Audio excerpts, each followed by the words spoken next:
বন্ধুরা, আমি আজকে আপনাদের জন্য নিয়ে এসেছি সুস্বাদু ও কম সময়ের মধ্যে একটি মুরগির রেসিপি। চলুন শুরু করি। প্রথমে মাংস আলুর টুকরোগুলো ধুয়ে নেব। এরপর দুটো পেঁয়াজ কুচি ও একটি মরিচ অ্যাড করে দিলাম।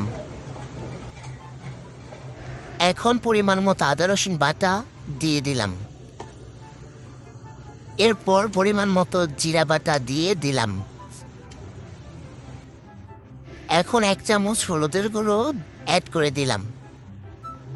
এখন অ্যাড করে দিলাম 1 চামচ মরিচের গুঁড়ো। এখন 1 চামচ গরম মশলা অ্যাড করে দিলাম। স্বাদ অনুসারে লবণ দিয়ে দিলাম। এখন অ্যাড করে দিলাম 1 টেবিল চামচ সয়াবিন তেল। এখন আমি এগুলোকে ভালোভাবে মিশিয়ে নেব, যাতে মশলাগুলো মাংসের ভিতরে ভালোভাবে মিশতে পারে।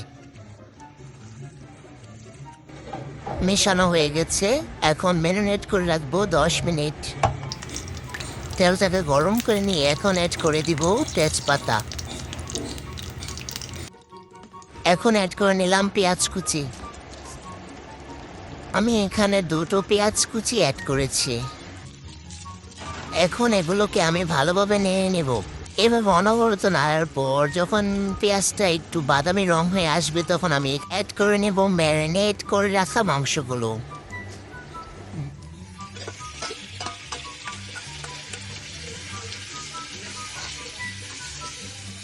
এভাবে কিছুক্ষণ নেড়ে নেব।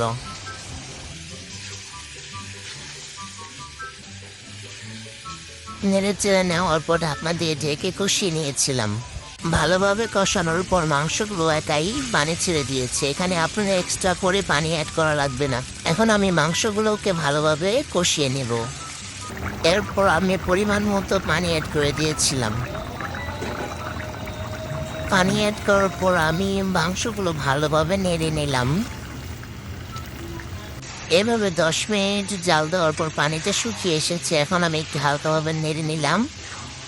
এখন আমার তরকারিটা ভুনা ভুনা হয়ে গেছে। এখন আমি এটি একটা পাত্রের ভিতরে নামিয়ে নেব। দেখেন এটা কত সুন্দর হয়েছে। এটা আপনারা মাছ ট্রাই করে খেতে পারেন। এরকম ভিডিও পাওয়ার জন্য চ্যানেলটিকে সাবস্ক্রাইব